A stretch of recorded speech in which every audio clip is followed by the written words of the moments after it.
In a recent interview with Businessweek, Marvel President Kevin Feige revealed that he and the studio have a film map laid out that has their Marvel films planned all the way into 2028. John, buy or sell Feige and Marvel having their film schedule mapped out for the next 14 years.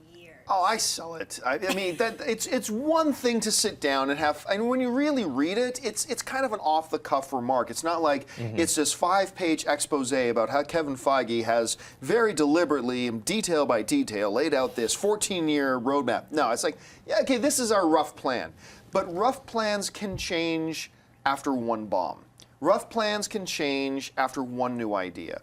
So while I believe they've got a rough, yeah, okay, so we'll do these 3 in this year, we'll do these 2 in this year, these 2 that year, and if everything goes according to plan, that's the way we'll go. But, these change so fast and so rapidly. So they can say they've got things planned to 2028. That's great, and it's wonderful they're thinking that far ahead. But no, nothing beyond 2017 is in stone. Yeah. I can tell you that right now. Nothing beyond 2017 is in stone. So while it's cool to hear 2028, I'm going to sell that it's actually a serious roadmap for 2028. But that's just the way I see it. Jermaine, how do you see it? Similarly, I sell it. I think it's great that they have this idea. I love that Feige has a big outline, a plan. But like you said, you have no idea what's going to happen. People could not like Rocket Raccoon. Chris Pratt could get so big, they can't afford him for Guardians of the Galaxy 2 or 3. They have him under contracts for a lot of that, but so did Robert Downey Jr. So you can't really say, but I do love the idea of that, just like, okay, we have these huge storylines that we want. So I like that about it, but yeah, there's too much. 14 years is a long, long time. There's no way that they can have everything set in stone, so it's a sell. Dennis? I'm going to go the other way. I'm going to buy it. I do agree with what you guys are saying, but I think it's nice to have even a rough plan. I know things are going to change. It's nice to always have a plan, even if you know they're going to change. And 2, I think it's a jab at Warner Brothers in DC. I think Kevin Feige's like, look, I got all this stuff planned out. What do you got? You can't even get the date for your next movie out right. So seriously, we don't know if that Batman Superman is going to actually be on that date. It'll move. It'll move. So I think I'm going to buy it for those 2 reasons. And that's the other thing that jumped out to me at this is whether I buy or sell the 2028 thing. It is nice when you sit back and see they've already announced dates for and have rock-solid plans for Thor 3, Captain America 3, Avengers 3. Doctor Strange is coming. Black Panther's on the horizon. They got a lot of other plans for a lot of other different things. Because they're confident, and I talk about this all the time, right? They're confident in, number 1, their ability, and they're confident, number 2, in the intellectual properties that they own, and they know that they're going to work to move forward. Juxtapose that against Warner Brothers.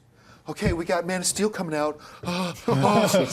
Let's not get ahead of ourselves. Don't announce anything else. Let's see how it does first. Yeah. And it comes out, and I still contend Man of Steel was a great film. I loved it. I had a great time with it. Was fairly successful, whatever. But still, okay, we're doing Batman, Superman. Okay, let's just wait. Oh, we don't know what's going to happen. Oh my God, the 2 biggest characters. I know, and they are still so trigger shy about making plans. Now, I'm sure they're making some plans behind the scenes, but they lack so much confidence in them, they're not willing to get in front of the public, say this is what we're doing, we believe in this, and this is the direction we're going. No, they got to sit and cower in the corner. Well, it comes down to this.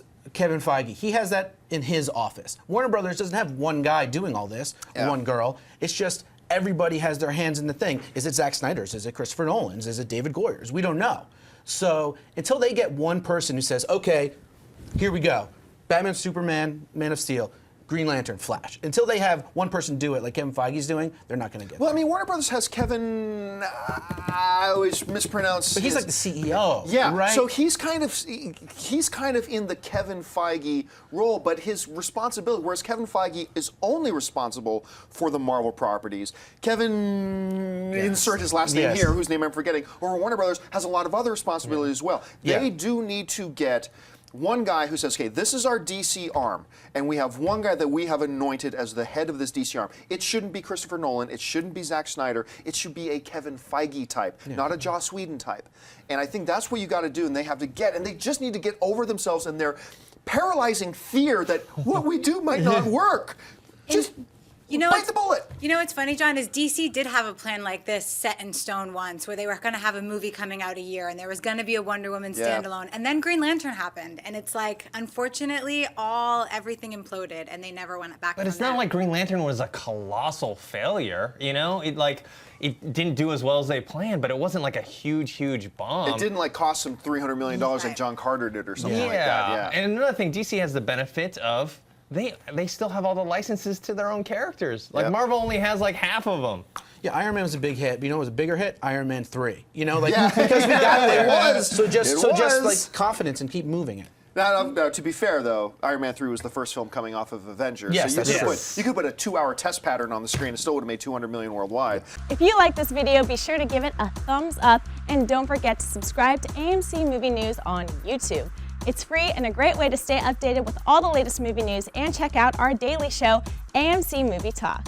Also, don't forget to check us out on Facebook and Twitter to stay in the loop for our special prizes, giveaways, and contests.